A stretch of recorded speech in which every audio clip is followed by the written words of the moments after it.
So I was watching the interview with Joe Rogan and Edward Snowden. I haven't watched Joe Rogan for a while, and I'll tell you why in a moment, but I just want to say that Joe Rogan really needs to educate himself on trans issues, because he cannot seem to help himself having a go at trans people anytime he's talking to somebody. If there's a way that he can fit that into the conversation, he will.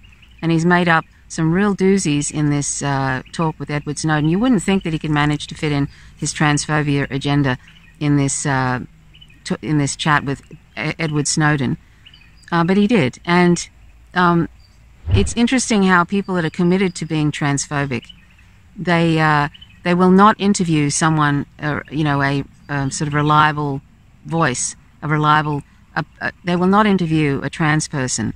They continue to put out these myths, to put out the fear-mongering, just like with J.K. Rowling, who's actually written a book which is basically transphobic.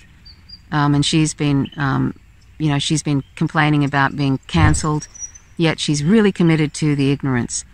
And there are a lot of people I find on the left that are really committed to being ignorant about trans people. They're not willing to interview them. I've found there are people like George Galloway who will continue to carry on about trans issues, but has never interviewed somebody, does not seem to be wanting to interview somebody, does not want to find out what the story is. How about people interview Chelsea Manning and ask her what it was like transitioning in public and in prison. And she was in prison for 7 years.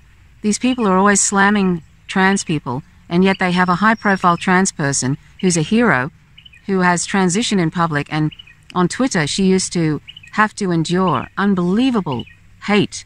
I saw it before they decided to change the rules on Twitter, because trans people were being bullied so badly, and death threats and awful things, right? Before they changed the rules, I saw what people used to write on her thread, on her replies. She would just be writing something innocent, saying hello to people, and there would be all sorts of awful transphobic and misogynist comments in the comment section. And why do we continue to entertain misogyny and transphobia, and yet we carry on about racism and we carry on about homophobia? People have problems with homophobia and racism, but misogyny goes on unabated, and so does transphobia. And misogyny, it is the cause of so much tremendous violence to women today. Epidemic levels of domestic violence and rape and killing women, like in some countries. Femicide is a real problem. Just in Mexico, 10 women a day are killed. It's a worldwide epidemic of misogyny.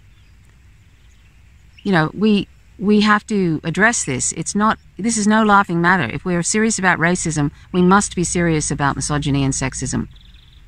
And Joe Rogan, people like Joe Rogan who have large platforms, seem to be absolutely committed to being ignorant about this issue. They're such babies, they can't seem to handle the fact that there is more than this whole binary thing that they're caught up in. Trans people have been in existence for thousands of years, and in some cultures like the Native Americans, the indigenous cultures of America, the first peoples of the United States, they would have high regard for trans people in tribes. High regard. It's not some 21st century phenomena. And I get really, really tired. That's why I stopped following Joe Rogan, not just because he's incredibly transphobic, but because he's a misogynist as well. And people just, let that go, like as if it's just sort of just joking around. Listening to him sometimes is like, I can imagine what it would be like sometimes listening to people in a locker room.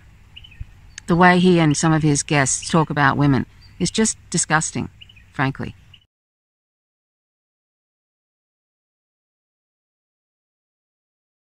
I would really like to see people pushing back on people like Joe Rogan, who have a large platform and who are trying to push back trans rights issues, the rights of trans people, trying to push them back into the last century by constantly having a go and pushing that agenda of hate. He makes out like trans people, like he makes out like if somebody dead names somebody on Twitter, and that means when you're calling a trans person their old name. Like, for example, if you called Chelsea Manning Bradley Manning, right? Well, that's actually not how it is, really. If you intentionally call somebody by if you dead name them, and you do it repeatedly, what you're doing is you are denying that person's existence and their reality. It's just like any sort of other thing where you call a black person the N-word, basically, and you mean it in a derogatory way. Dead naming trans people is denying their reality, is denying that they are who they say they are, is a hateful thing. And when you do it repeatedly, like people, you can accidentally do it with someone, and it's an accident, and that's innocent. But when people are banned, if people are ever banned on Twitter, and I don't know of anybody where that's happened, unless maybe they've been attacking a trans person repeatedly and dead naming them and saying all sorts of awful things to them, that's usually when they get tossed off, right?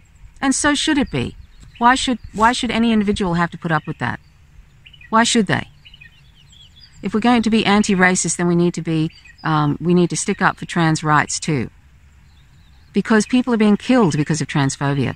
Black trans women are being killed by the dozens every year because of transphobia, like Joe Rogan's. People are dying because of these discriminations. This is not some sort of joke. And I'm so over Joe Rogan and his nonsense. What a baby that he can't deal with the fact that there's probably 2 or 3 million trans people on the planet, 2 or 3 million, and he doesn't want them to exist. He wants them to go away. Well, I'd like him to go away, really, because he's such a centrist. Whoever he's sitting in front of, he goes with whatever opinion sometimes that they put forward. Like yesterday, he was defending health insurance. If he was sitting in front of Bernie Sanders, he would have been defending Medicare for all. But because Edward Snowden mentioned health insurance, he said, I believe that healthcare should be a right. That's why we should all pay into, health insurance. What sort of BS is that? He's a centrist, and the reason he's got such a large audience is because his opinions change depending on the flavor of the month, depending on who he's talking to and who he's not talking to. And he knows he can get away with transphobia and misogyny because most of society at the present time thinks that that's not really a big deal. So that's why he does it. But he knows not to be really racist. He knows not to be really homophobic. But he knows that he can be transphobic and he can be misogynist and he can get away with it. And that's why he does it. And to me, that's just one big coward. And I don't care how much fucking money he has. I don't care how many fucking people follow him. I just find that to be such a cowardly way to conduct your life, that you use a large platform to hate on a small group of people simply because you can get away with it. Well, fuck him is what I think to that.